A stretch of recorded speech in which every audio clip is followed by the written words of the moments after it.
Moi bo día a todas e a todos. Vamos a dar a comenzo esta sesión extraordinaria que ven a sustituir o que era a sesión ordinaria a celebrar no mes de agosto.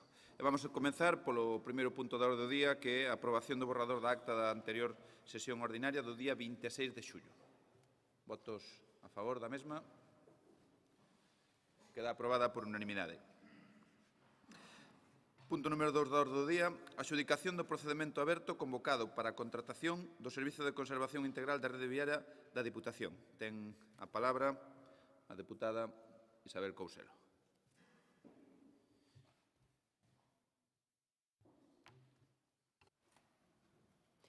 Moitas gracias, presidente. Bos días a todos e a todos. Decirvos que a prestación de servicios de carácter supramunicipal e supracomarcal é unha das competencias propias da Diputación. En materia de infraestructuras e mobilidades, a salvaguarda do servicio público viario e tamén da mellora da seguridade viaria, como non pode ser de outro xeito, son un eixo principal das competencias da Diputación.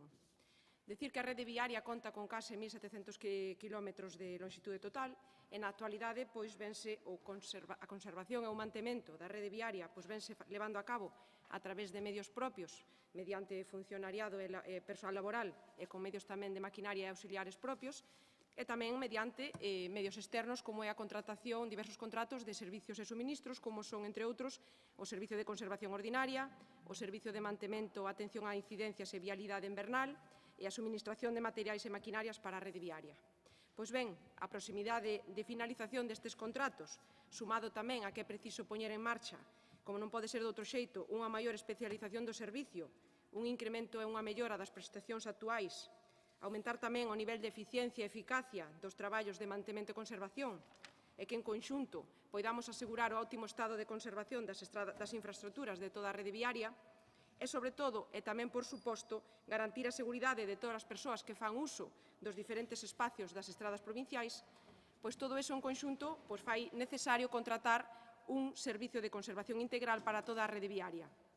Un contrato que aglutina estes contratos que acabo de citar, que están a punto de finalizar, e tamén mellora nas prestacións actuais.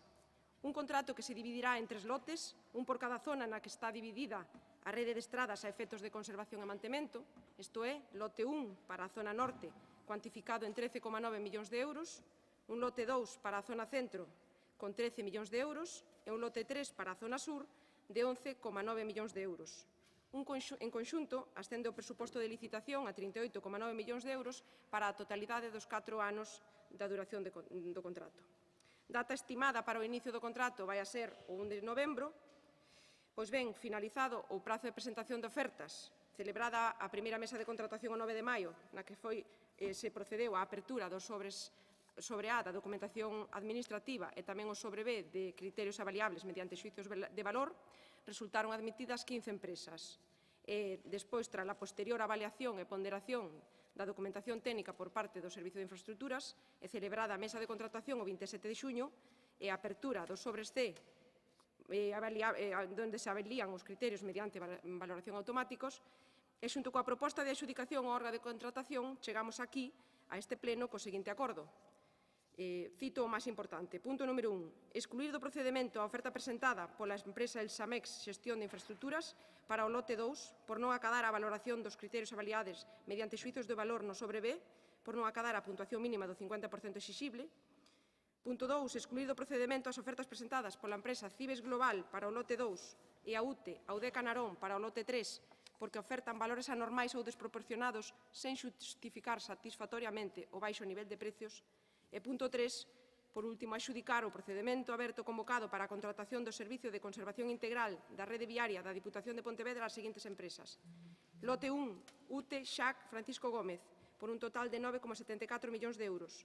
Lote 2, Audeca Narón, UTE, por un total de 8,57 millóns. E lote 3, Cibes Global, por un total de 7,78 millóns de euros. E nada máis, presidente, rematei. Moitas grazas. Ten a palabra don César Mosquera, do Grupo Provincial do Bloque Nacionalista.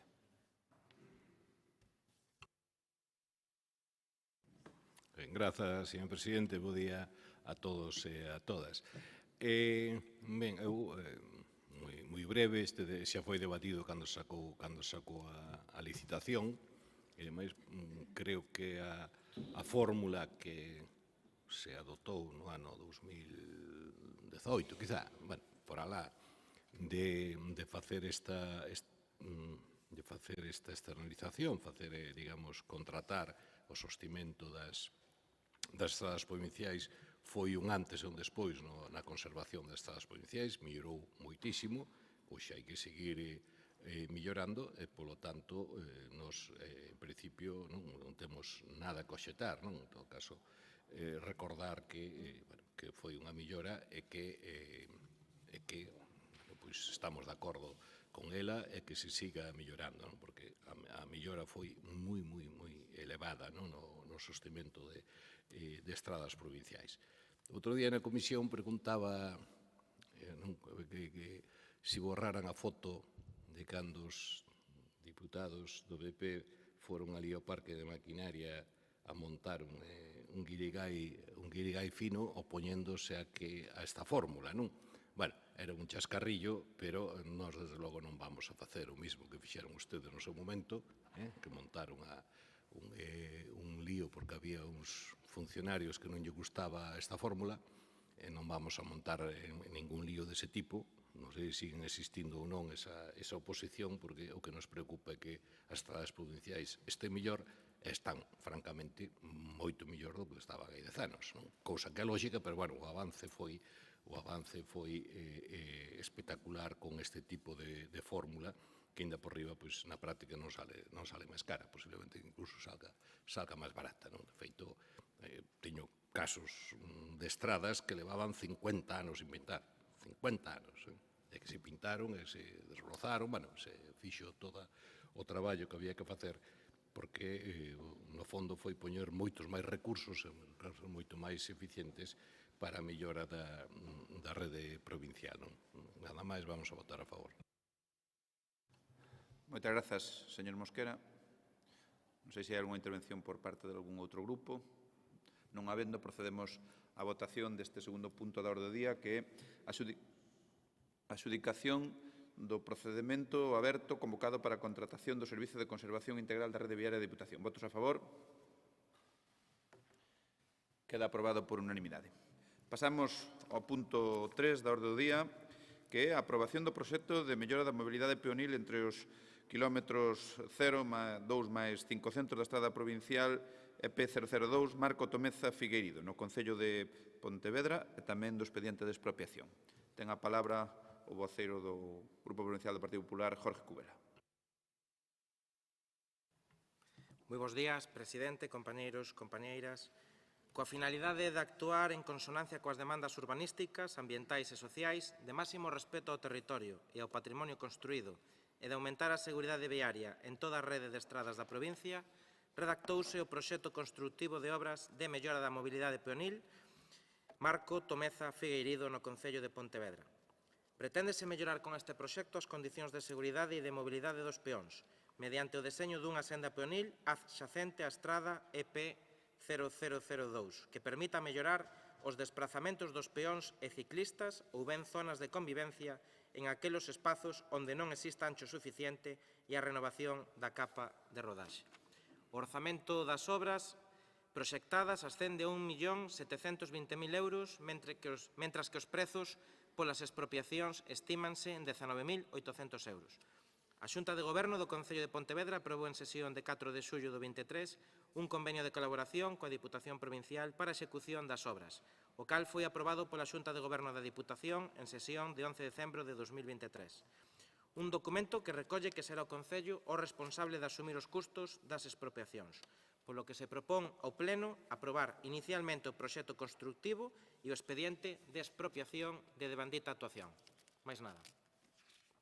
Moitas grazas, señor Cubela. Ten a palabra don César Mosquera. Bueno, pois grazas outra vez. O que podo dicir é aleluya, non? Aleluya, porque isto leva, por desgraza, non ni boto culpa a ninguén, por todos os fárragos administrativos, leva bastante tempo. Ben, dicir dúas cousas, non? Unha, ese é o Camiño de Santiago, o Camiño portugués de Santiago. Non hai outra maneira, hai outra posibilidade, pero anégase no inverno, etc. É a única posibilidade, de máis que ven desde Arcade, non? por Ponte Sampaio, despois pasa a Vilaboa, despois pasa a Pontevedra. E a segunda cuestión é que a demanda que, digamos, que existía, ou que certa demanda de que se puxeran beiras rúas non é viável porque nos levaría a expropiar casas.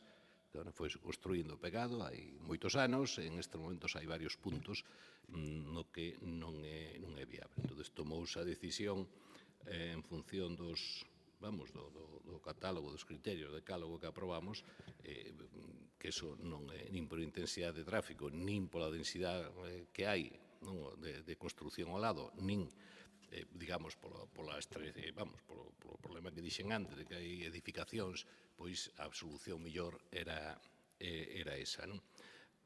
Sufreu un retraso bastante elevado porque se intentou negociar que se cedera. De feito, as expropiacións son moi pouquiños, son metros, son poucos metros e demais, pero, como sempre, iso leva a un proceso moi lento que, ao final, con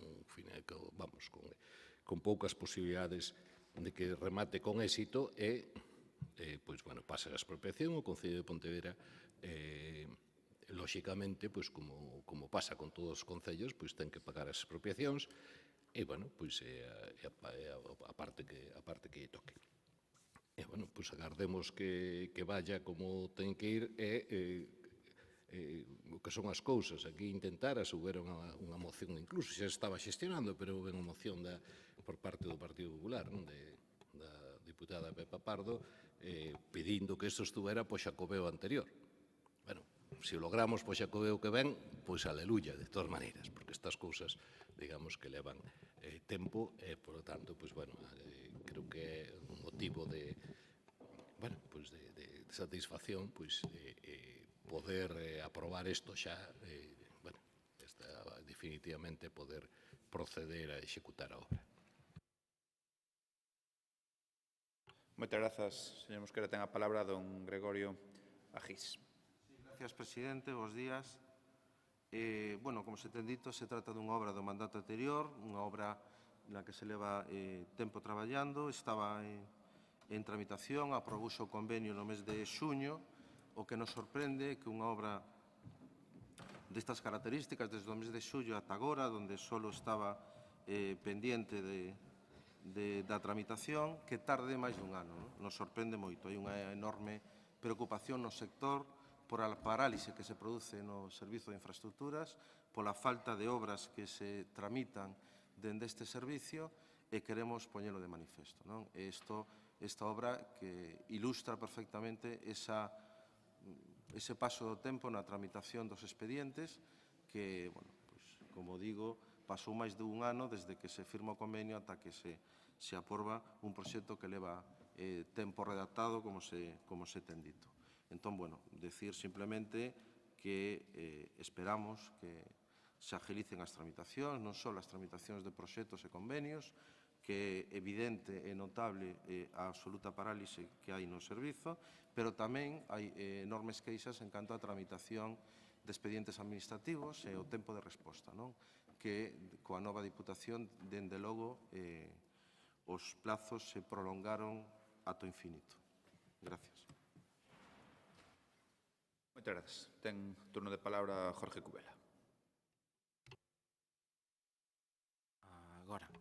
Ben, agradecer as palabras do señor Mosquera, que era vicepresidente do Goberno cando se empezou a tramitar este proxecto, e o que ben remata, ben acaba, e, polo tanto, hai que felicitar ao Goberno do presidente Luís López, a pesar, como vostede dicía, aleluya, da celeridade, a pesar dos permisos sectoriais e demais, con que a Diputación e o Goberno de Pontevedra e a Corporación Local de Pontevedra levaron coa máxima lealdade institucional este proxecto e que vai a redundar en beneficio de todos os pontevedreses e tamén dos peregrinos que están facendo o Camiño de Santiago, como podemos comprobar tamén nos na oposición que visitamos esta actuación que tanto se demanda polos dous concellos, tamén dende Vilaboa.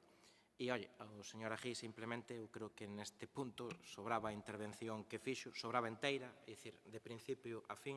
Non sei se deu os bons días, pero a mellor ata iso podíamos cuestionalo. O único que dicir é que este goberno leva pouco máis dun ano que lles aseguramos que se alguén ten clara vocación municipalista dun goberno é este, o primeiro goberno que incrementou ao máximo o plan de cooperación, Plan máis provincia, o primeiro goberno que puxo en marcha un plan de infraestructuras deportivas extraordinario e en pouco máis dun ano van a ter moitas máis sorpresas. Non vou ser o que enllas adiante, pero vostedes empezaron a arrancar a partir dos 2 anos e medio. No meu concello, do que sigo sendo alcalde por decisión soberana dos veciños, eu tuve máis dun ano as carreteras provinciais sin desbrozar. Eso sí que era unha parálise do servicio de infraestructuras e non a velocidade de cruceiro coa que estamos collendo nós a Diputación. Moi bons días e moita sorte. Moitas grazas, señor Cubela. Ten a palabra don César Mosquera. E non pensaba intervir, pero que claro que estaban sin desbrozar. Houve que facer estes contratos que renovamos. Sabe perfectamente por que foi. Que vamos a rematar aquí discutindo, dicíndome desverdades ou imprecisións e a discutir por discutir. Bueno, pois está ben, discutamos por discutamos. E onde xa o dixe, evidentemente isto pudo vir antes, vale? Pero non lle boto a culpa a ninguén, porque tamén o Concello tuvo os seus retrasos. O sea que, bueno, pois estas cousas son lentas, hai autorizacións sectoriais, hai permisos, hai que si ceden os veciños, non ceden, bueno, pois xa está, non? Ahora, así, facer unha acusación xenérica, cando sabe perfectamente cal é a causa, pois creo que sobraba, pero bueno, alá ustedes, uns e outros, que un tema que vamos a votar a favor, que vamos a votar por unanimidade, ainda vamos a montar unha polémica absurda. Bueno. Ten a palabra don Gregorio Agis. No mandato anterior hubo un cambio de modelo absoluto, un cambio de modelo coa oposición frontal e total do Partido Popular. Agora se desdicen vostedes mesmos, como podemos ver no punto anterior, e aquelo que estaban abertamente en contra, manifestándose abertamente, ahora están a favor.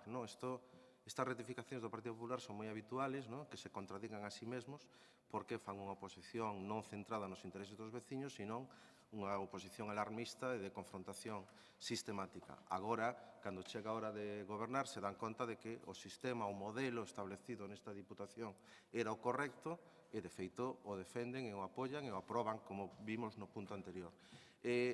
Polo tanto, evidentemente, ese cambio de modelo tan extenso que se produxo nesta casa leva tempo, evidentemente, pero vostedes que continúan co modelo, con un proxecto axustado ao modelo da Diputación anterior, que tarden un ano en tramitalo, señor Cubela, vostede sabe que non é moi normal. Compare os tempos, compare o que se tardaba antes na tramitación dos expedientes, o que se tarda ahora, compare o volumen de tramitación de expedientes que había no mandato anterior e os que hai agora, e vostede mesmo chegará á conclusión que chega todo o mundo, que hai unha absoluta parálise, señor Cubela. Grazas, señor Agis. Ten último turno de palabra don Jorge Cubela. Simplemente porque non é a primeira vez que me pasa co señor Mosquera. Feliciteino, non lle botei bronca ningunha. E eu contestei, porque temos dereito a contestar en democracia, porque vostedes son maiores de idade, para min tamén me saíron os dentes e fixen a comunión fai moito. Ao señor Agis, tranquilidade absoluta. E o señor Agis, valoraremos, porque en política comparada o Grupo Socialista farémola a final de mandato, e no final de mandato poderemos comparar 4 anos de goberno do Partido Popular nesta institución con 8 anos ou cos 4 primeiros do Partido Socialista e do Bloque Nacionalista Galego. Levamos pouco máis dun ano e lles aseguro que coñecemos moi ben esta casa, o seu funcionamento e como podemos dispoñer dos recursos da mesma para os concellos e para os veciños, porque se non sabe, tamén estamos aprobando plans para as asociacións, para os colectivos e para as comunidades de usuarios de augas que pedíamos na oposición e que agora traemos ao goberno. Iso é ir a velocidade de cruceiro. Mais nada, presidente. Moitas grazas, señor Cubela. Vamos a proceder á votación deste terceiro punto de orde do día, que é a aprobación do proxecto de mellora da mobilidade peonil entre os kilómetros 0 e o 2 máis 5 centros da estrada provincial EP 002, Marco Tomeza Figueirido, no Concello de Pontevedra, e do expediente de expropiación. Votos a favor. Queda aprobado por unanimidade. Pasamos ao cuarto punto do día, que é a moción do Grupo Provincial do Partido Popular relativa á solicitude ao Ministerio de Transportes e Mobilidade Sostenible para o impulso da liña de alta velocidade ferroviaria Vigo ao Porto Lisboa. Ten a palabra don Jorge Cubela. Nesta moción que presenta o Grupo Provincial do Partido Popular, queremos respaldar a proposición non de lei relativa ao impulso da liña de alta velocidade Vigo-Porto-Lisboa, presentada no Congreso dos Diputados para a súa debate, aprobación en comisión. O pasado 2 de xullo, na localidade portuguesa de Valença do Miño, suscribiuse un manifesto para o seu impulso entre o presidente da Xunta de Galicia e o presidente da Comisión de Coordinación e Desenvolvemento Rexional do norte de Portugal, co obxectivo de defender esta infraestrutura tan prioritaria e estratéxica para o desenvolvemento social e económico de Galicia, da provincia de Pontevedra, da cidade de Vigo e tamén, por suposto, de Portugal. Dende o plano galego manifestáronse sucesivas adhesións a esta iniciativa. A Confederación de Empresarios de Galicia, as confederacións de empresarios das 4 provincias, as diputacións de Lugo, Ourense e Pontevedra, a Federación Galega de Municipios e Provincias, as agrupacións europeas de cooperación territorial Norte de Portugal, Río Miño, Chaves, Verín, as universidades de Santiago de Compostela e A Coruña e os seus respectivos consellos sociais e a Fundación de Centros de Estudios Eurorregionais. Pola banda portuguesa, sumáronse a Asociación de Empresarios de Portugal, a Asociación de Desenvolvemento Integrado da Lima, a Comunidade Internacional do Cábado, distintas cámaras municipais, universidades e institutos científicos. Este manifesto apoia a conexión ferroviaria de alta velocidade entre Galicia e Lisboa, como se aprobou nos sucesivos cumios ibéricos. É preciso favorecer sinerxias acordes aos tempos, aos anos que nos tocan vivir, onde as comunicacións son fundamentais. Temos que falar que actualmente o chamado tren Celta representa a trens obsoletos cun traxecto de máis de 2 horas e media de distancia entre Vigo e o Porto. Dende fai máis de 10 anos, os representantes da Eurorrexión Galicia Norte de Portugal, como despois os distintos cumios ibéricos, recoñeceron a prioridade desta conexión. Hai compromiso de todas as partes afectadas e potencialmente beneficiarias, pero todavía non hai avances por parte do Goberno de España. Este compromiso sí foi renovado polo Goberno portugués e galego o 23 de maio en Lisboa, entre o presidente da Xunta, Alfonso Rueda, e o ministro de Infraestructuras de Portugal, Miguel Pinto. Este manifesto pon data para que se puidera pôr en marcha esta importantísima infraestructura, o 2032. Afírmase a necesidade de que estas conexións veñan acompañadas das necesarias disposicións orzamentarias e cun calendario realista de aplicación. Necesítase completar unha programación de actuacións, investimentos e fitos para o desenvolvemento desta conexión. Por todo iso, dende o Grupo Provincial do Partido Popular, queremos sumar a toda a corporación a reclamación que instamos ao Ministerio de Transportes para que concrete unha programación completa das actuacións, dos investimentos e un calendario para o desenvolvemento da liña ferroviaria Vigo-Porto-Lisboa. Para tratar a liña ferroviaria de alta velocidade Vigo-Porto-Lisboa como unha infraestructura prioritaria e estratégica e para solicitarlle ao Ministerio de Transportes a que acometa de maneira urxente as correspondentes actuacións de modernización do denominado Tren Celta entre Porto e Vigo. Máis nada, presidente. Moitas grazas, señor Cubela. Ten a palabra don César Mosquera. Grazas, señor presidente. Podría recordar toda a historia que en parte vivín en directo e o posicionamento de cada quen, pero creo que non é o momento, nin tería moito sentido, non? Desde logo, creo que se alguén dou a batalla, non? Pulou pola mellora do tren en Galiza foi o BNG, incluso en épocas en que ninguén quería neso ou consideraba como prioritario. Isto agora, pois, nós defendémolo, propuxémolo no Congreso, no Senado, en todos lados, e se ven esta moción, esa mesma dirección, pois non vamos votar a favor, non llevamos porque veña do PP ou veña de quen sexa, evidentemente non ten ningún sentido, non? Se nós temos ese posicionamento, temos hai tempo, xa digo, cando prácticamente era raro, porque o tren parecía que era algo de segunda categoría, pois bueno, estábamos defendendo que era fundamental para vertebrar o país, e, polo tanto, vamos a votar a favor. Grazas, señor Mosquera. Ten a palabra don Gorka Gómez. Grazas, presidente. Bos días a todos e todas. En primeiro lugar, quero darlle as gracias, señor Cubela, por presentar esta moción, xa que nos dá unha fantástica oportunidade para destapar todas as mentiras, as falsedades do Partido Popular no que atinxe as conexións ferroviarias na provincia e en Galicia. A idea dunha saída sur ferroviaria para unir en alta velocidade Galicia e Portugal non é novidosa. De feito, ten unha longa historia na que o PP é un actor secundario. E digo secundario porque o seu papel limitouse á paralización. O PP é especialista en meter os grandes temas no caixón e, en canto pasa a oposición, reclamar a súa asilización. Xa no ano 1996 falábase de conectar o eixo atlántico galego con Portugal. Aznar estivo no goberno ata 2004 e fixéronse algúns papéis que se deixaron caducar, pero ningún só metro de vía. O PP volveu a gobernar España entre 2011 e 2018. Foi o período de Rajoy e Ana Pastor. Novamente, cero avances. En resumo, señor Cubela, 15 anos de gobernos do PP cos apelidos Rajoy, Aznar e Pastor que se resumen coas palabras caducidade e abandono. E non só da liña de alta velocidade de Galicia a Portugal, senón tamén do enlace por Cerdedo coa liña de alta velocidade a Madrid. Ana Pastor prometeu reiteradamente licitar a obra en 2016 e non o fixo. O mesmo conto co nudo de bombeiros en Pontevedra, que tamén quedou sen licitar. Pero o peor é que deixou caducar a declaración ambiental obrigando a retomar o expediente da variante de Cerdedo dende o principio e a facer un complexo estudio hidroxeolóxico polo cambio na normativa. Estes son os antecedentes. O único papel do Partido Popular foi frear as infraestructuras ferroviarias galegas. O que si avanza co Partido Popular son as toneladas de demagoxia e propaganda dende a Xunta de Galicia.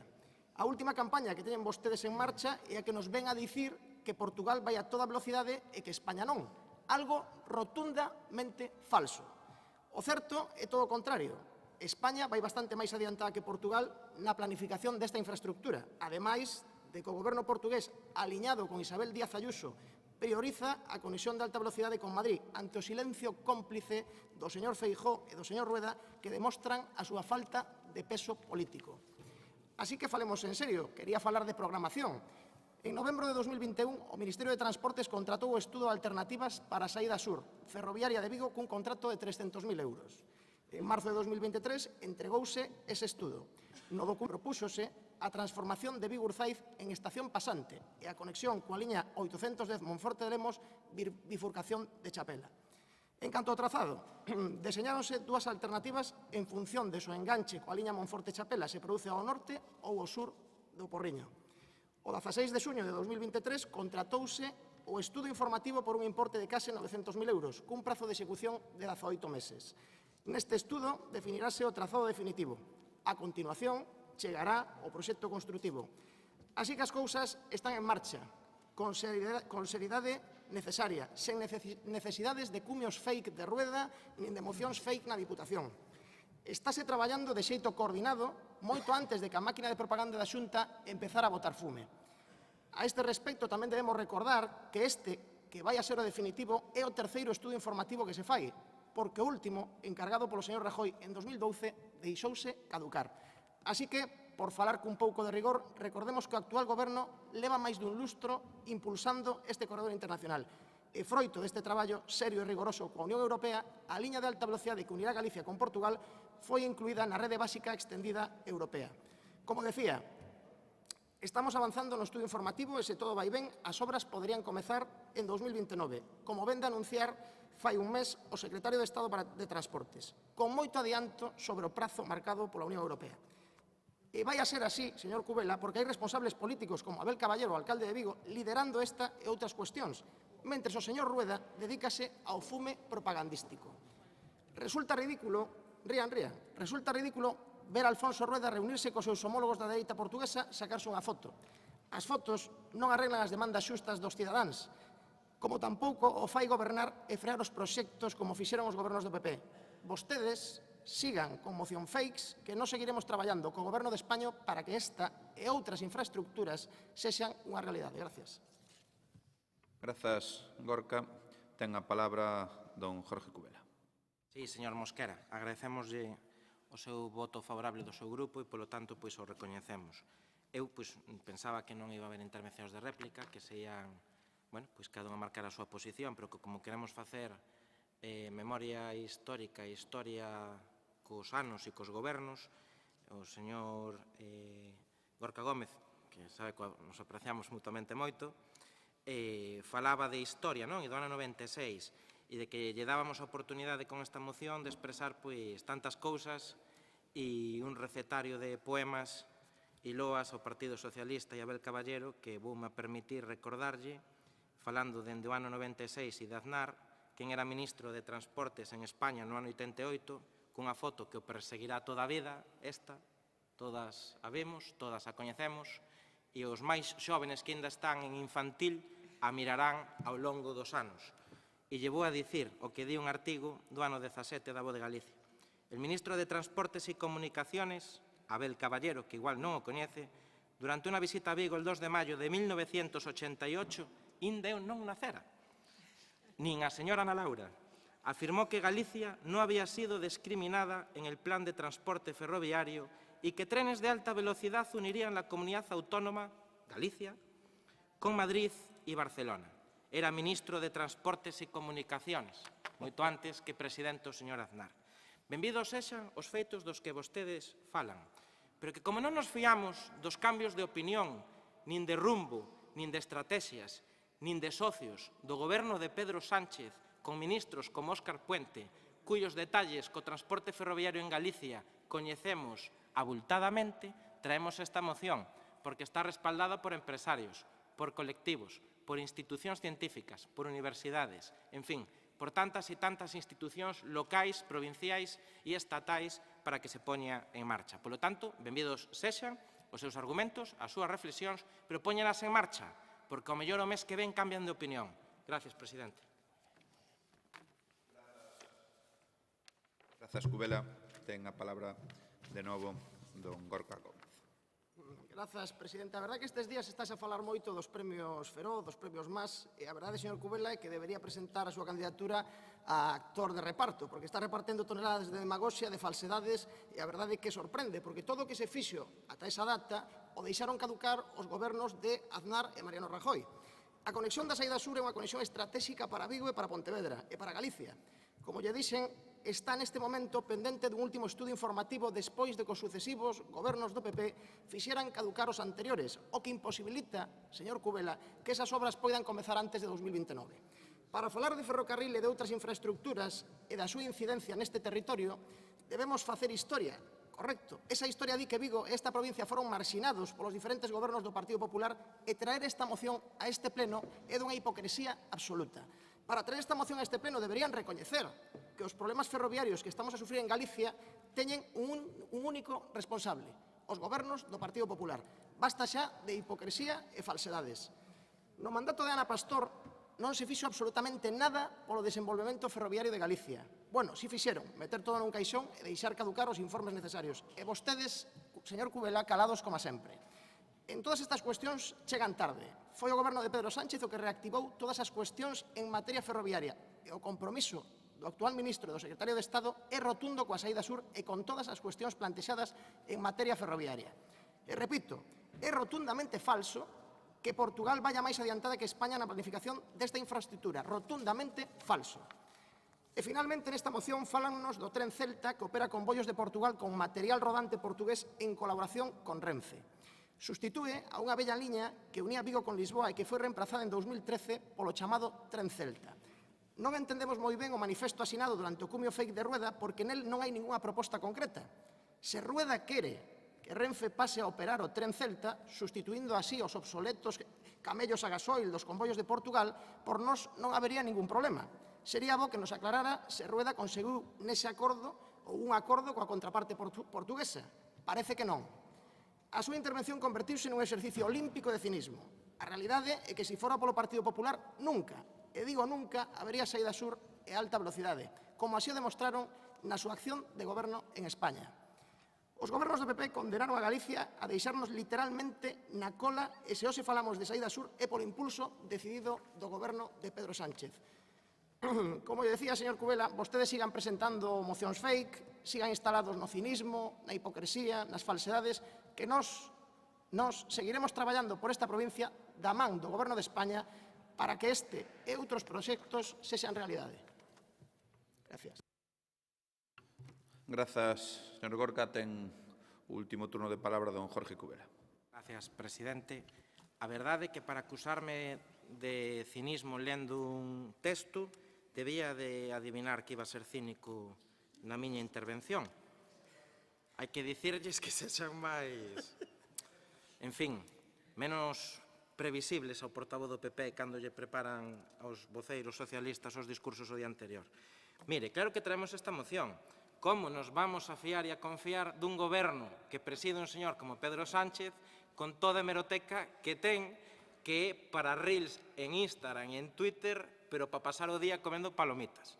Cun ministro que di que Galicia non debe queixarse, que se sube as peaxes na P9 mentres o Ministerio de Transportes frivoliza e ensaia a liberalización de tarifas noutras autoestradas do Estado, ou cando tiveron o intento, unha vez máis, contra Galicia, de limitar a vida social e económica do noso litoral por unha competencia que tiña asumida a Comunidade Autónoma de Galicia. Esos son os feitos que, mentres vostedes sigan defendendo aquí e non se posicionen con Galicia, como fai o Partido Popular ou o Bloque algunhas veces, mentres non está dormindo, pois camiñarán hacia a irrelevancia política en eleccións como as autonómicas con grupos parlamentarios cuya composición cabe en 2 Fiat punto. Entón, pois, sigan así. Estos son os feitos. Vostedes traen aquí unhas réplicas, como traerán aos sucesivos plenos de corporacións ou asambleas noutros ámbitos, mentres en Galicia defendemos a situación galega e a causa galega os demais. Gracias, presidente. Moitas grazas, Jorge. Vamos a proceder á votación do cuarto punto de orde do día, que é moción do Grupo Provincial do Partido Popular relativa á solicitude ao Ministerio de Transportes e Mobilidade Sostenible para o impulso da liña de alta velocidade ferroviaria Vigo-Oporto-Lisboa. Votos a favor? Abstencións? En contra? Queda aprobada por unha maioría de 18 votos a favor. Quinto punto de orde do día, moción do Grupo Provincial Socialista para exixir da Deputación que inste a Xunta de Galicia a manter o canon de Sogama e outros acordos complementarios. Ten a palabra o deputado Paco Ferreira. Gracias, presidente. Bos días a todos e a todas. Bueno, gracias, señor Cubela. Xa sei que despois da súa réplica vaime a decir que me aprecia moito e que son un chaval cojonudo. Gracias de antemán, porque despois de levar 3 ou 4 plenos aquí, un xa lle vai coller a retranca. Ben, exixir da Diputación que inste a Xunta de Galicia a manter o canon de Sogama non é ninguna novidade. Xa o vimos dicindo, xa saiu dos medios, isto a verdade é que xa empeza a aburrir que sexa debate político e que non sexamos quen de ter a madurez de pornos de acordo todos en este senso. Recordar que Sogama xestiona 295 concellos, que se comprometeu a reducir o volumen do lixo dos envases lixeiros, así como a repercutir esta rebaixa da veciñanza, falolle da bonificación do 10% alá por o ano 19. Despois dos orzamentos do 23, coñecíamos a intención de Sogama de suprimir esta bonificación amparándose do aumento da coste da luz, do gas, das instalacións, algo que quedou claro que é totalmente mentira. E dixo que iba a bonificar o 15%, non?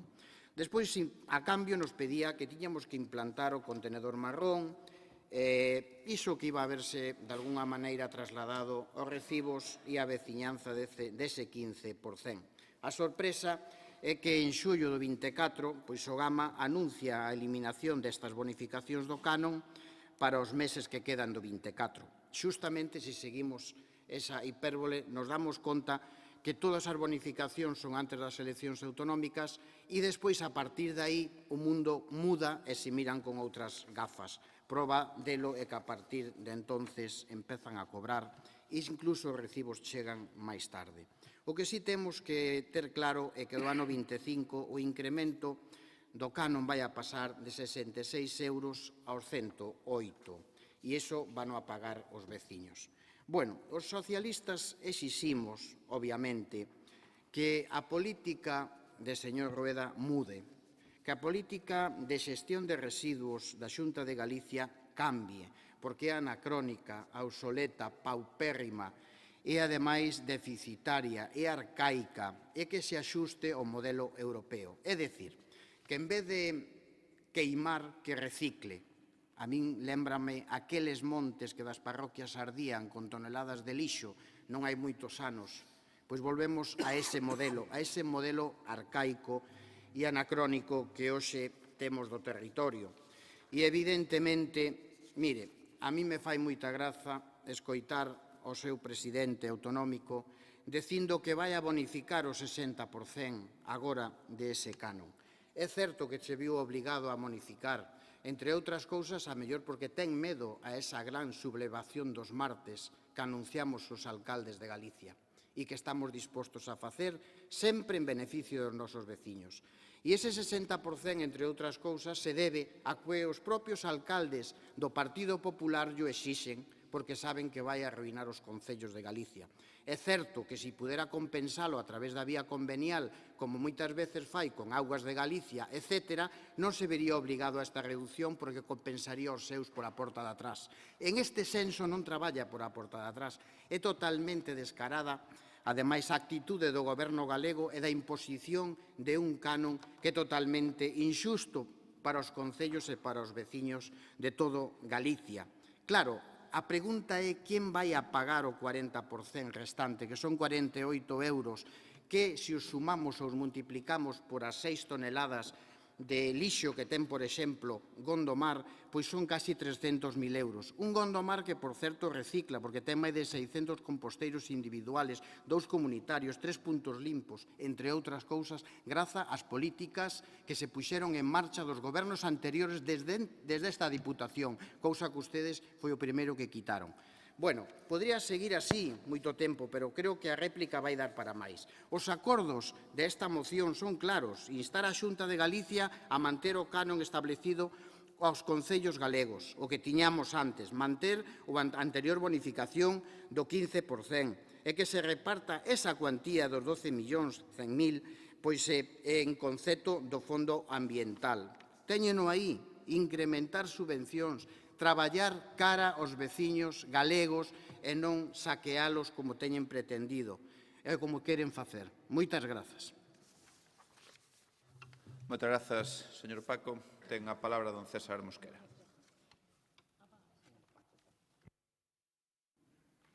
Grazas, señor presidente. Teño que dicir, antes de nada, dúas cousas. Unha, hombre, dormir é necesario. É bo para que o resto do día estar en activo defendendo Galiza. No noso caso, defendémolo todo o día e a veces hasta soñamos dormindo, pero dormir é absolutamente necesario. Se fixo como crítica, non é, vamos, senón despois un está irritado e pode soltar, pode ter comportamentos raros se durme mal. En segundo lugar, o debate dos residuos, e sobre todo a través de taxas e de impostos, a min pomos pelos de punta, vaya por diante, porque sempre todos os debates que houbo, todas as polémicas, o que repercutiron foi en menos avance no tratamento dos residuos. Tantas polémicas que hubo nos anos 90, como estou convencido esta que xa é recidivante. Pero, dito isto, pois hai unha situación que creo que é ben analizar. No ano 2018, no ano 2008, houve a Directiva Marca dos Residuos, que se traspuxo no Estado español na Lei 22/2011.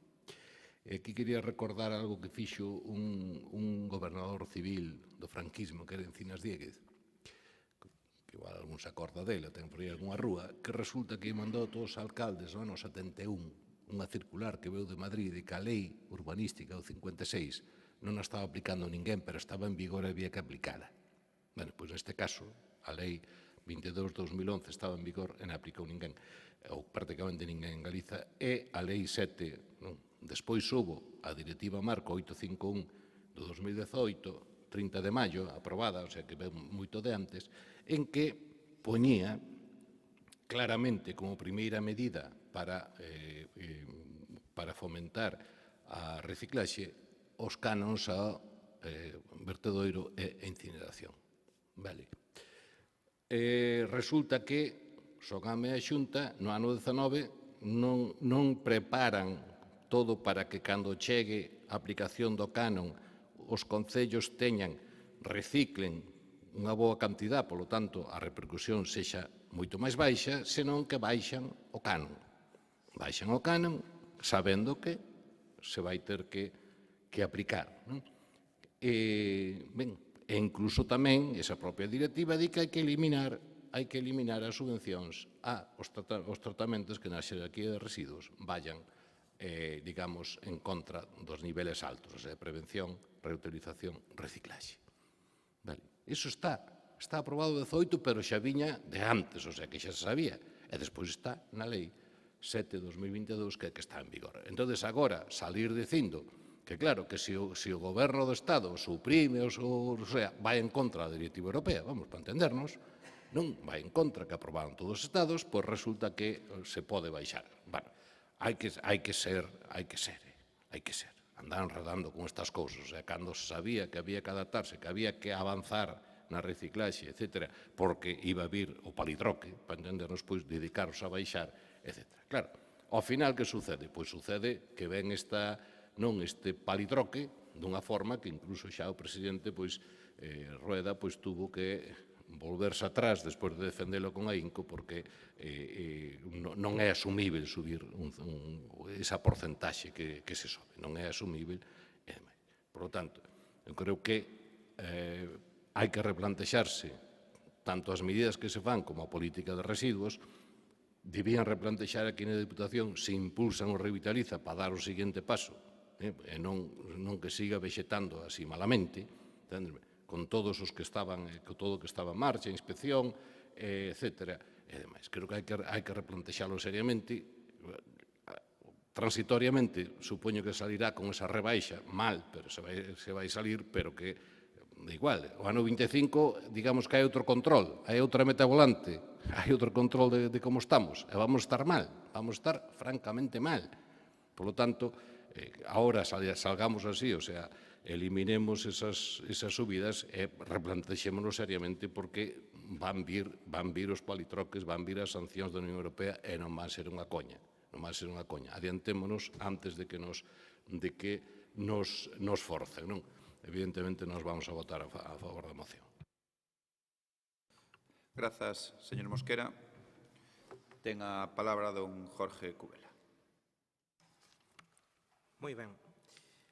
Todo o mundo pensábamos no noso lado, señor Ferreira, xa non lle vou dicir que me parece un tío cojonudo, porque, home, ao mellor igual ata lle parece mal. Pero dito isto, pensábamos que despois do anuncio do presidente Rueda de onte, que vostedes hoxe iban a propoñernos retirar a súa moción, porque ao final os únicos que unha vez máis cumplen son as institucións gobernadas polo Partido Popular mentres esperamos por onde pasan vostedes a veces co tren de alta velocidade. Miren,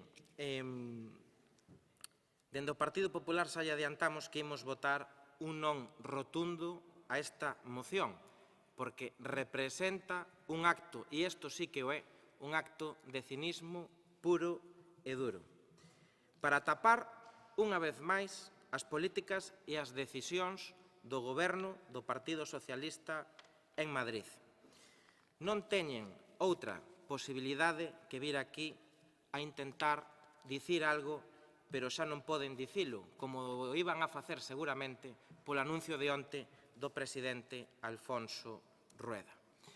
E, polo tanto, como todos tamén sabemos, Sogama sube as tarifas por un imposto estatal a través da modificación de 3 leis que o que pretende é, nin máis nin menos, que nesa atribución de ecoloxismo radical, impoñerlle aos demais o que queren ser, como debemos pensar e como debemos actuar as administracións. Polo tanto, amparáronse nas súas intervencións en Europa. É certo que hai unha directiva europea que recomenda este tributo, pero tamén o é que só 9 Estados membros da Unión o teñen en vigor, mentres que os outros 18 non optaron por esta vía.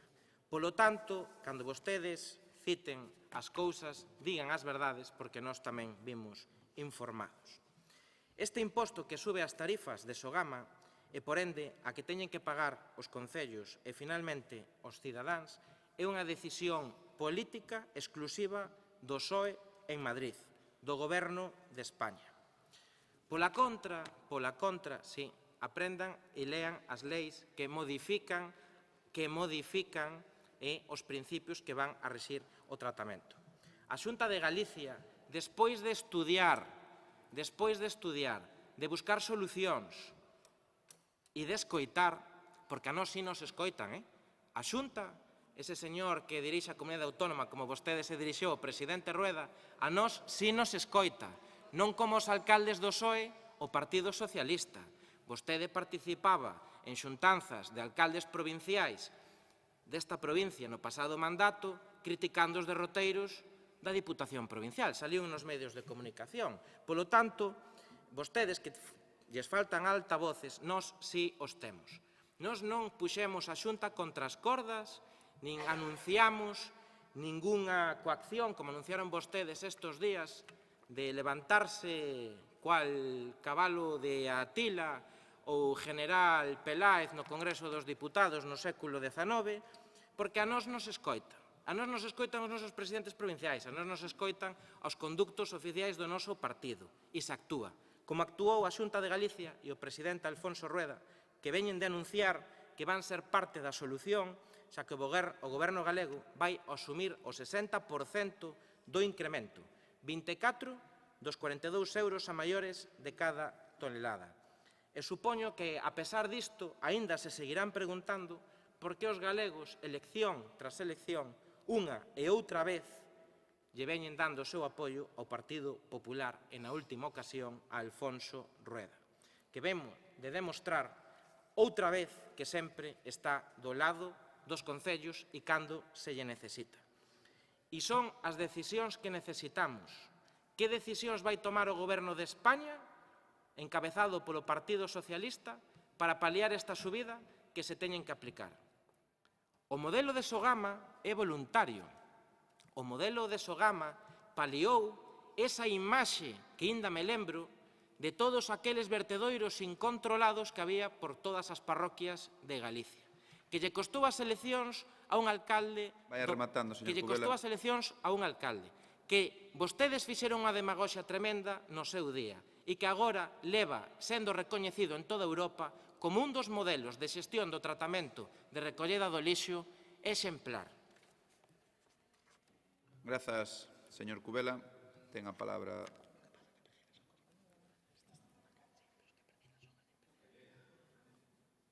A Paco. Vale. Ten a palabra Paco Ferreira. Moi ben, señor Cubela, por primeira vez mirei o usted nervioso da réplica, porque, como non traía o argumentario leído, tuvo que baixar ao ruedo. E aí é onde nos encontramos un e outro, que é o que quería eu. Mire, isto non vai de ser un tío cojonudo, isto non vai de ser boa xente, isto vai de política, isto vai de ter un compromiso político ca veciñanza e traballar a prol dos mesmos, non vai de ser un bo tío. Vale? Por lo tanto, independientemente que usted me caia ben ou mal, isto non vai deso. Que tamén lle adianto que cada vez me está caindo peor políticamente. Tamén lle digo.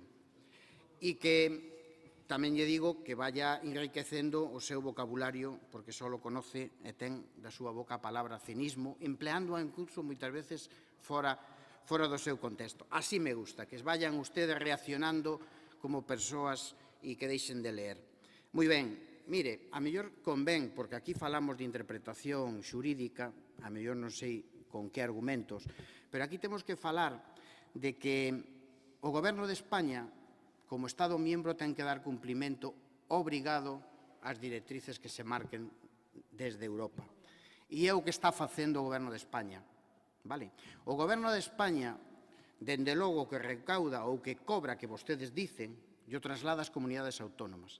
E as comunidades autónomas do señor Rueda, despois de verse comprometido e asfixiado por o imposto que lle vai a meter á veciñanza de todo Galicia, o que fai é bonificar o 60%. Pudo bonificar o 100%. Hubiera quedado un pouquiño mellor.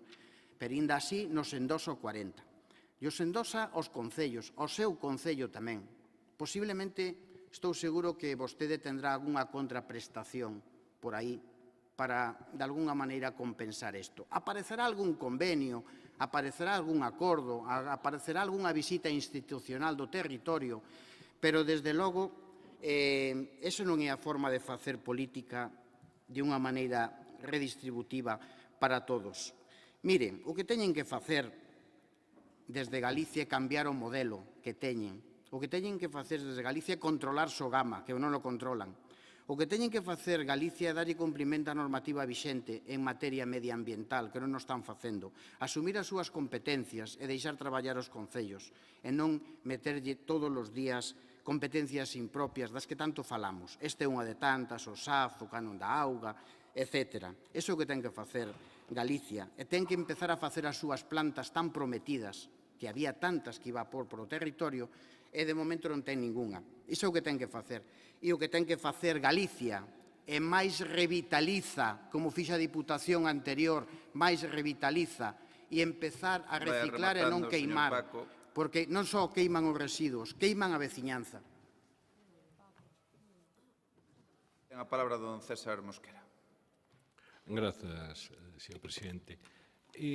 Paseime a molestia de mirar, de remirar, porque xa lera, cal foi o posicionamento de todos os grupos, tanto no Congreso como no Senado, na tramitación da lei esta, onde ven o canon de vertido e o canon de incineración. E resulta que, o sorpresa, o Partido Popular non votou en contra, abstívose, por certo, igual que o BNG, abstívose, e a argumentación era que a lei chegaba tarde, o sea, que había, antes do 2020, que era certo, había que ter aprobada a lei, a transposición. E o único no que cargou a man foi en que se metían nas adicionales transitorias algunhas cousas que non tiñan moito que ver, e outro co imposto aos plásticos. Para nada citou ni unha soa vez en ninguna das intervencións nin o canon este, para nada. Ben, e agora, de repente, a gran argumentación é dicir que si Pedro Sánchez saca eso, unha lei que está aprobada desde hai máis de 2 anos. En fin, a ver, sen un pouquiño coherentes. O sea, a ver, a situación foise das mans, foise claramente das mans. Entonces, andamos xogando, dixen antes, andamos xogando con baixar, con subir, con ofrecer que mandar a Sogama máis barato, non sei que, cando saben perfectamente que esa non é a solución, que iso non ten saída. A única saída é separar máis, reciclar máis e mandar menos a incinerar. É a única saída que hai. Pero xa sabíamos desde antes, a directiva marco esta modificación estaba xa en trámites no ano 14. E xa sabía por un día ir. En fin, eu creo que agora salgamos desta como sexa, pagando a Xunta o 100% o que sexa, que é o que se propón na moción, e plantexémonos seriamente que vai a pasar, porque isto non queda aquí. Non queda aquí. E claro, iso de que hai estados que non o teñen, claro, pero se cadra son estados que andan cerca de cumplir os obxectivos e non andan por menos da mitad como o Estado español. Claro, que vamos, a lei recolle exactamente todos o que pon como exemplo recomendacións para aplicar. Recollos exactamente todos. Entonces, por algo será, non? Por algo será. Entonces, de verdad, eu creo que como cando puxen en marcha os revitalizos e dixen isto non é unha guerra, isto non é anti-Sogama, aunque Sogama entendeu que podía ser, que erróneamente. Por favor, retomemos a senda, chegamos a acordo e realmente impulsemos o que hai que impulsar, porque vai ser a única saída. Vai non ser, salgamos como salgamos desta, o sea, desta subida para o ano 25, ou 24, salgamos como salgamos, a única saída vai ser esa, senón o tempo. Estar seguro que vai ser así. Ben, moitas grazas, señor Mosquera. Ten a palabra don Jorge Cubela. Xa me vou por serio, porque vostede se puxo tan serio ao principio que vamos, xa me vou a creer que ahora non vai a tomarse un café comigo. Señor Mosquera, eu antes cando me refería que o Bloque estaba dormindo, me refería a que están mansiños con Madrid, con Pedro Sánchez e co goberno estatal. Non digo que deixen de traballar. Non, nos non. Nos non firmamos ningún acordo de goberno co señor Sánchez. Miren, vamos a ver, é que hai que volver a dicilo, señor Ferreira. Eu digo de alcalde a alcalde, como vostede me dixo no anterior pleno, no que tamén defendimos unha moción parecida, e, polo tanto, pois, veñen de segundas xa con isto, e nós podemos traer, pois, unha carta máis que vostedes non traen, que o que vai facer a Xunta de Galicia para axudar aos concellos. E o volvo a dicir, que todo o mundo sabe que o incremento das tarifas pola xestión e o tratamento de residuos que ven de facer Sogama responde exclusivamente a unha decisión do PSOE, ademais, lle vou dicir, con Galicia. O novo escenario do que estamos a falar está provocado por tres feitos. Primeiro, polo imposto estatal sobre o vertido e incineración. Segundo, pola orde ministerial que elimina a retribución que recibía pola planta termoeléctrica de Cerceda. E terceiro, o imposto estatal de produción de enerxía. Todo isto tradúcese nun encarezamento de 21,9 millóns de euros do custo do servizo só para o ano 23, asumido completamente este ano, no ano 23, en solitario por Sogama, e en perdas por importe de 18 millóns de euros no exercicio pasado no 23. Despois de estar mantendo durante anos, e isto está comprobado en sede parlamentaria, as súas contas equilibradas. Por iso que cando vostedes din que Sogama ten que modernizarse, os mellores que se teñen que modernizar son os de Madrid. Polo tanto, que se fixo dende eso tamén? Sogama propuxo actualizar o canon aos 295 concellos adheridos, que pagarían un importe medio de 66 euros tonelada, tras aplicar unha chega universal xa a Xunta, iso tamén se lles olvida dicilo, de 12 millóns de euros tonelada a través do Fondo de Cooperación Local, que se suma a medida de asumir o 60% do incremento, 24 dos 42 euros a maiores de cada tonelada. Polo tanto, se hai tres situacións que xenera o Goberno central con Galicia, non con Cataluña unha vez máis, porque aí non se atreven a hincar o diente, e aquí en Galicia, para que non nos queixemos, polo imposto estatal sobre o vertido e a incineración, pola orde ministerial que elimina a retribución que recibía pola planta termoeléctrica de Cerceda e polo imposto estatal de produción de enerxía. Rematando, señor Cubela. Todo isto en el vagón para Galicia, señor Ferreira. Moitas grazas, señor Cubela. Pecha o turno de palabra don Paco Ferreira. Señor Cubela, a verdade é que, cando non lee o que lle poñen, a verdade que gaña moito como voceiro. Porque se lle cree máis, mire, esas tres cousas que acabo de dicir é fácil de desmontar, se desmontan facilmente. Primeiro, o modelo Sogama galego é arcaico. O modelo Sogama non vale, é paupérrimo, teñen que mudalo, teñen que porse a traballar en elo e teñen que mirar cara a Europa. Olvídense de queimar botes de lejía, olvídense de pasear mondas de plátano por todo Galicia, que é o modelo de Sogama. Empecen a pensar en reciclar, en modernizarse, en automatizarse, en facer campañas boas e necesarias, en revitalizar o país en ese senso. Cambien, muden, olvídense que Europa vai a vir a por ustedes. E despois vai a pasar o que vai a pasar, que máis tarde, quen paga, como sempre, é a veciñanza, que o vai a pagar xa, que o vai a pagar xa.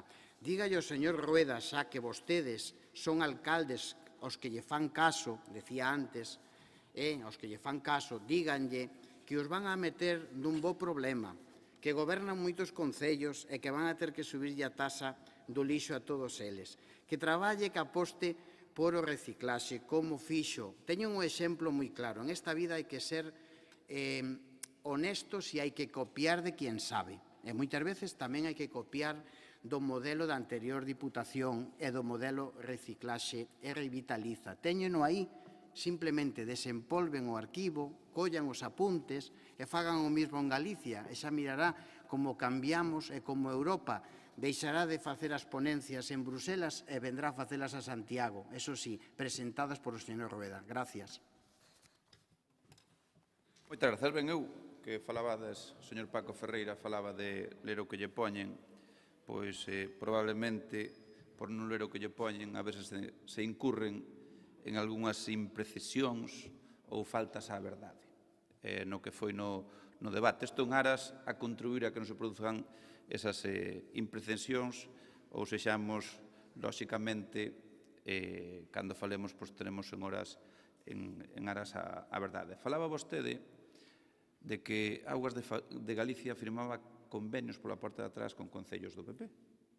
Bueno, pois eu creo que xa lle dixen un día, vivo en Vilagarcía e ali estánse executando obras, un concello gobernado polo PSOE, con 33 millóns de euros. Claro, é un alcalde socialista e, ao final, a ver se llevamos ter que dar a razón a esa xente toda que está dicindo que esa famosa ruta que usted anunciou de ir polos 313 municipios en moto, que os seus propios compañeiros non o queren recibir a facer a foto. Claro, andamos a lampreazos e deixando quedar mal aos seus propios alcaldes, e por iso eu pido precisión na terminoloxía. E vamos a proceder á votación deste quinto punto da orde do día. Vamos a votar a moción do Grupo Provincial Socialista para exixir da Diputación que insta a Xunta de Galicia a manter o canon de Sogama e outros acordos complementarios. Votamos a favor? Votos a favor? Votos a favor? Abstencións? Votos a favor?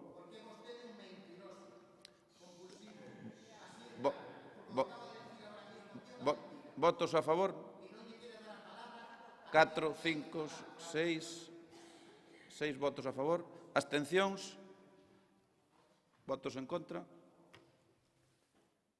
14 votos en contra.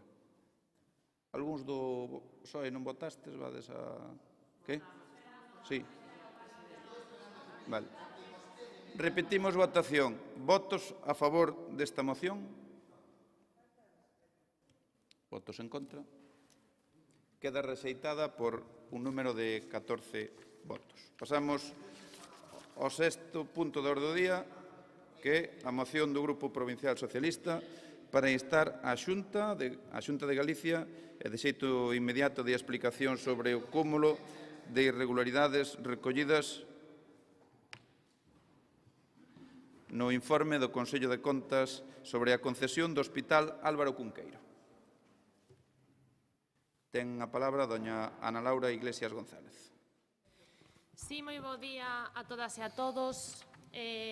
O certo é que antes de empezar con esta moción, mesome na obriga como voceira deste Partido Socialista nesta Deputación a ter que decir que acabamos de vivir por parte do presidente da Deputación dun momento totalmente bochornoso que non crimos que se iba a vivir nesta institución, facendo alusións personais a un deputado deste grupo e que aparte, ainda por riba, neste tono autoritario a que xa nos empeza a ter acostumado o presidente da Deputación de non permitir a palabra por alusións aos e as deputadas socialistas cando utiliza esa figura de poder falar en calquer momento do pleno para atacar como fixo neste caso personalmente a un deputado do Partido Socialista ao cal lle pido que en calquera momento me pode interrumpir a min para pedirlle disculpas porque o que acaba de dicir do compañeiro Paco Ferreira estuvo totalmente fora de lugar, señor presidente, usted o sabe,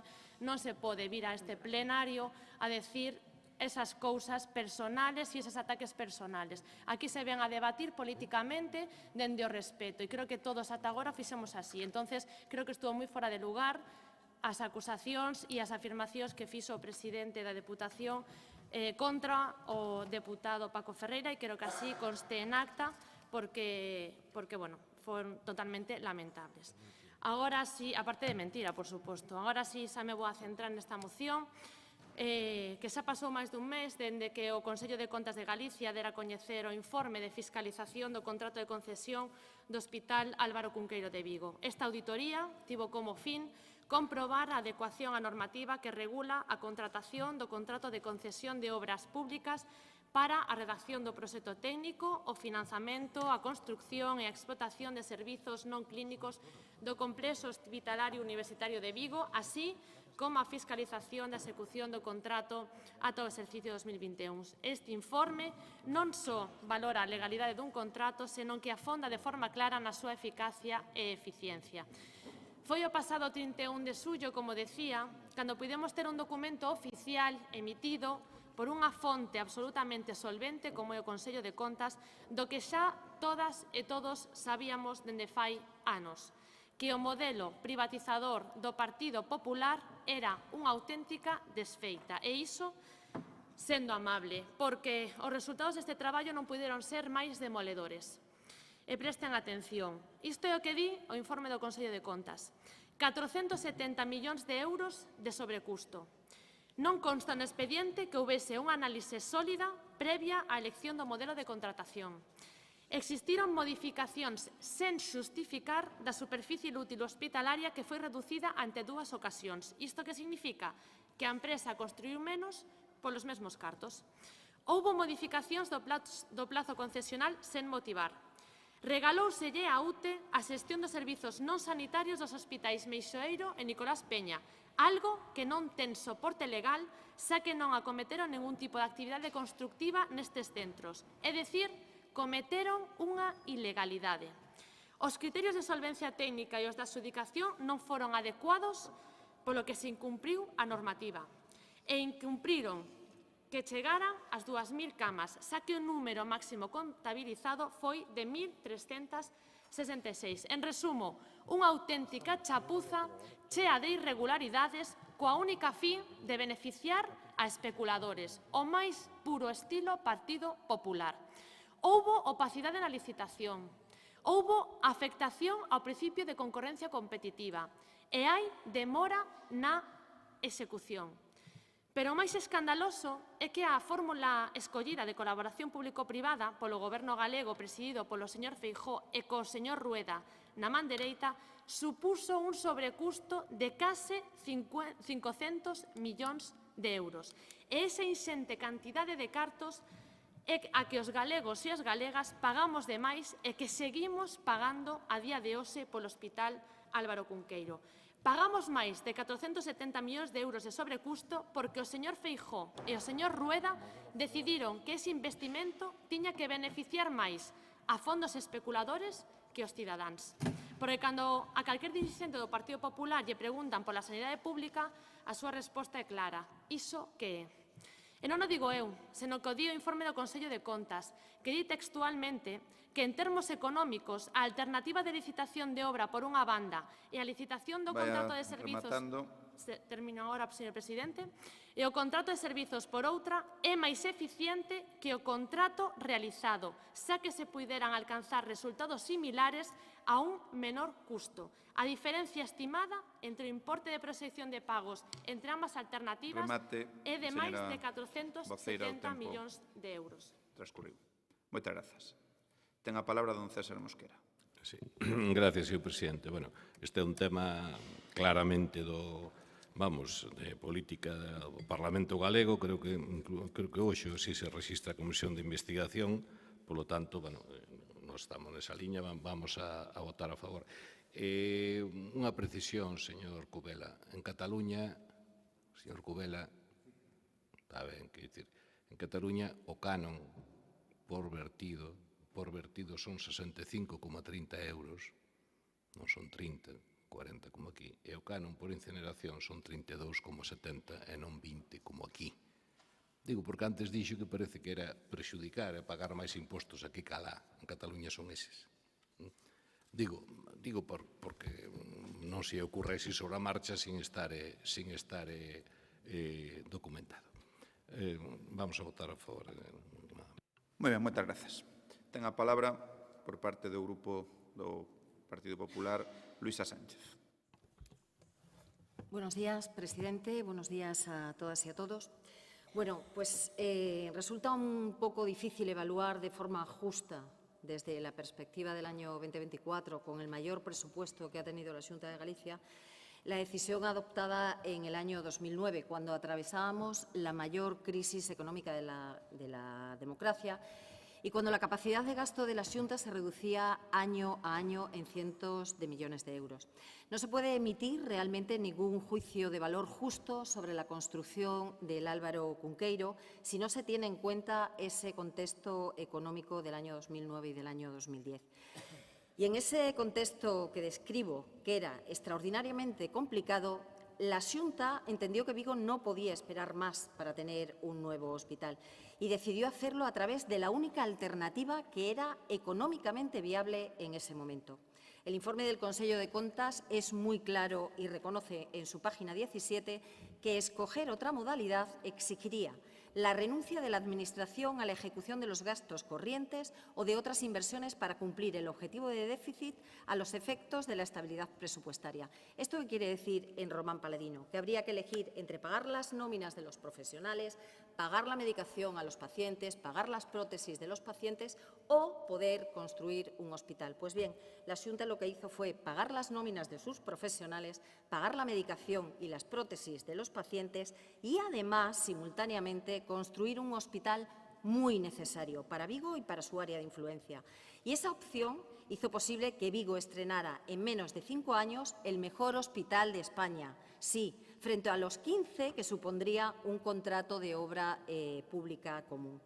El propio informe del Consello señala que el plazo de ejecución fue inferior al plazo medio de ejecución del modelo de contratación tradicional y todos sabemos cómo han evolucionado los costes en estos años, sobre todo los de material. Y eso fue precisamente una de las razones por las que se seleccionó el modelo concesional. Una de sus ventajas. El informe también afirma en la página 16 que la Administración no asumió sobrecostes por la ejecución de la obra. Señores, el mejor proyecto es aquel que se puede materializar y el PSOE y el BNG en el bipartito tenían un plan que les podía parecer maravilloso, pero hacer un nuevo hospital en Vigo en el contexto económico del año 2010 era irrealizable como otros tantos proyectos del bipartito. Lo que sí hizo el Gobierno de la Xunta fue transformar un proyecto irrealizable en un hospital viable en 4 años y medio.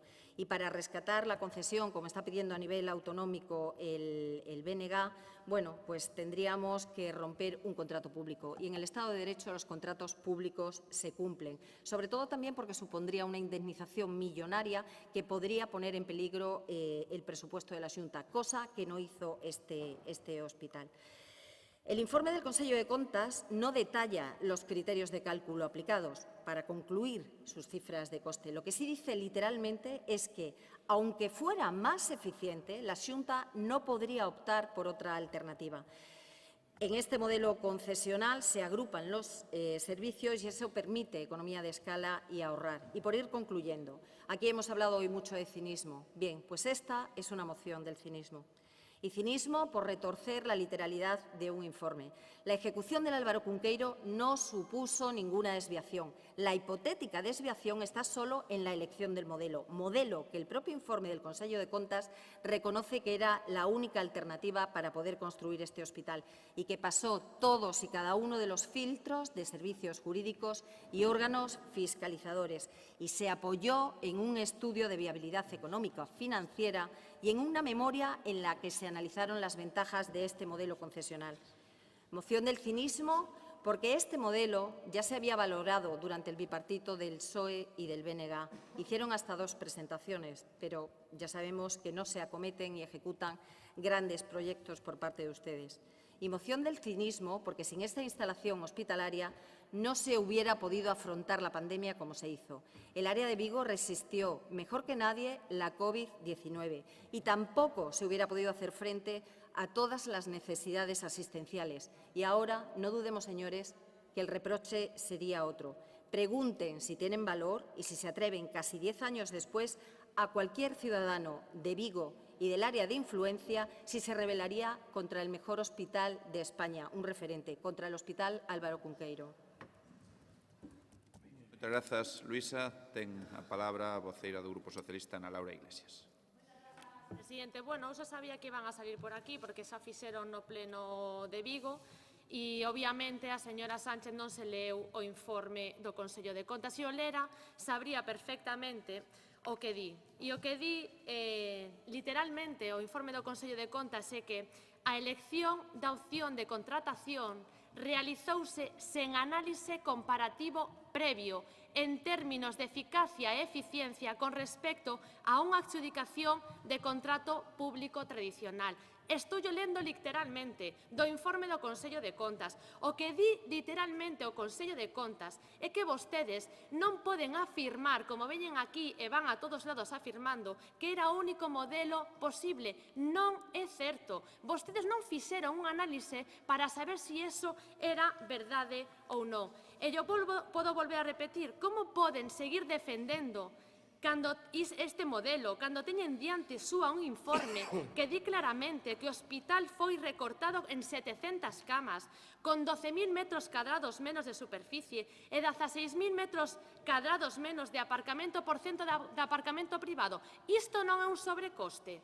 Non é un sobrecoste que a empresa adxudicataria se aforrara metros cadrados polo mesmo precio.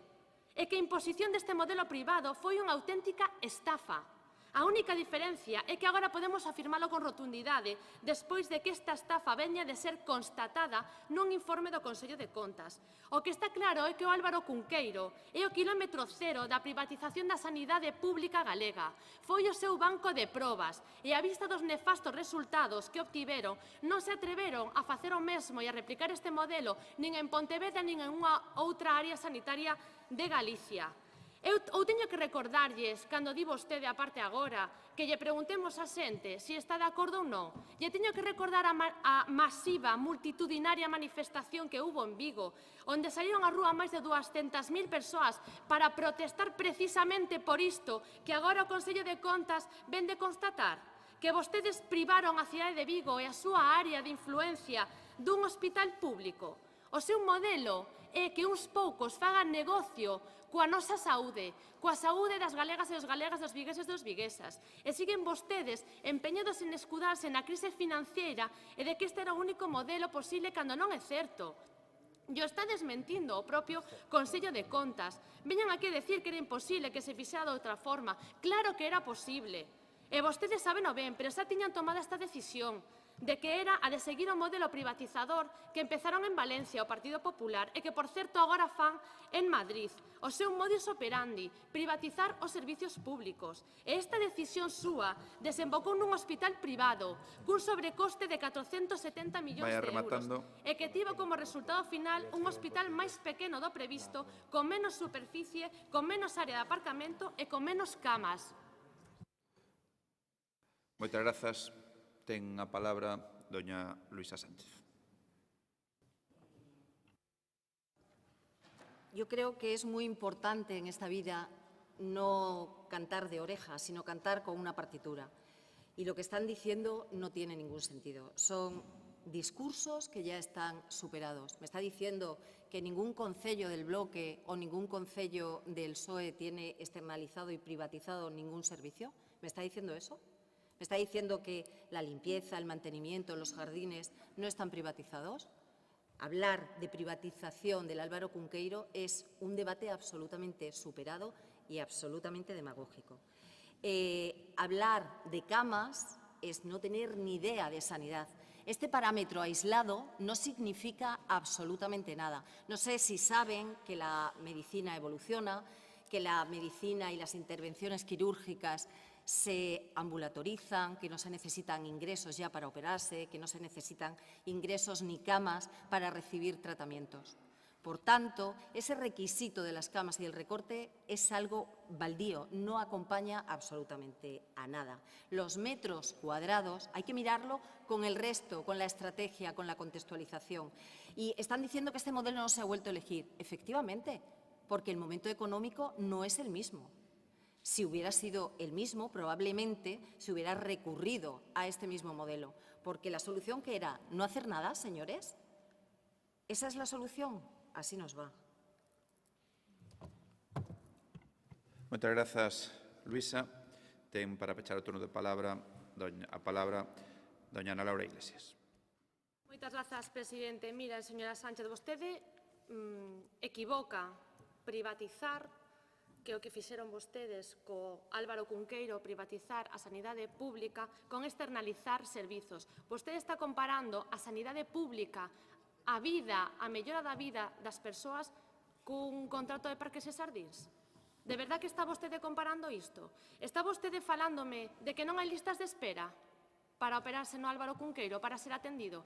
Está vostede falando de que non ten habido camas nos pasillos e boxes hasta arriba porque hai falta de camas e camas pechadas no Álvaro Cunqueiro? Está vostede falando que non hubo e hai protestas da plataforma SOS Sanidade Pública, dos profesionais, dos médicos que atenden na sanidade pública galega? Está dicindo que non as hai? Claro que as hai. E sabe por que as hai? Porque recortan, privatizan a sanidade, recortan camas, recortan superficie, recortan absolutamente todo. O modelo privatizador do Partido Popular. E nós lle temos que decir, se non teñen nada que esconder, se non teñen nada malo que decir, por que non aceptan dar explicacións? Por que non aceptan esta moción para que, dende a Xunta de Galicia, o Goberno da Xunta, den explicacións de o que di o Consello de Contas, e que non o di o Partido Socialista, porque eu creo que están un pouco equivocados. Viñen aquí a atacarnos a nós como se fora o Partido Socialista o que fixera este informe. O fixo o Consello de Contas, e é moi claro. Vostedes non fixeron un informe previo para saber se este era o modelo ideal para sacar a construción e a explotación do Hospital Álvaro Cunqueiro.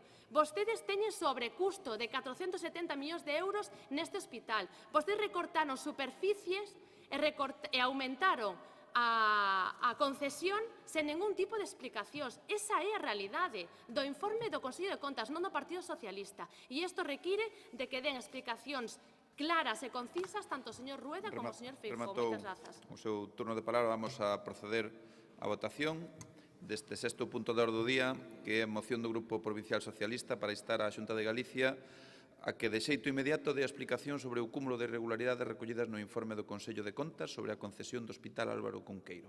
Votos a favor? Votos en contra? Queda rexeitada por unha maioría de 14 votos.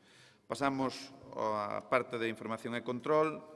Punto número 7, dar conta do informe de intervención sobre o período medio de pago a provedores correspondente ao mes de xullo de 2024. Punto número 8, dar conta das resolucións presidenciais. E punto número 9, rogos e preguntas. Non sei se hai algún rogo ou pregunta. María Manuela Rodríguez ten a palabra. Ben, quero facer unha pregunta e un rogo. Ambos teñen que ver coa estrada provincial EP 2302 de Gondomar a Morgadáns, ao seu paso polo barrio de Lourido en Chaín. Unhas beiras rúas que están sen rematar, hai un tramo aproximadamente de 500 metros que, por non estar feito ese cacho, supón moita inseguridade viaria para os peóns. A pregunta é por que non se dan rematado, e o segundo rogo que, por favor, que se rematen canto antes. Moitas grazas. Bueno, por non habendo máis asuntos que tratar deste pleno, damos por finalizada esta sesión e quedamos emprazados para o final de mes. Moitas grazas. Bo día.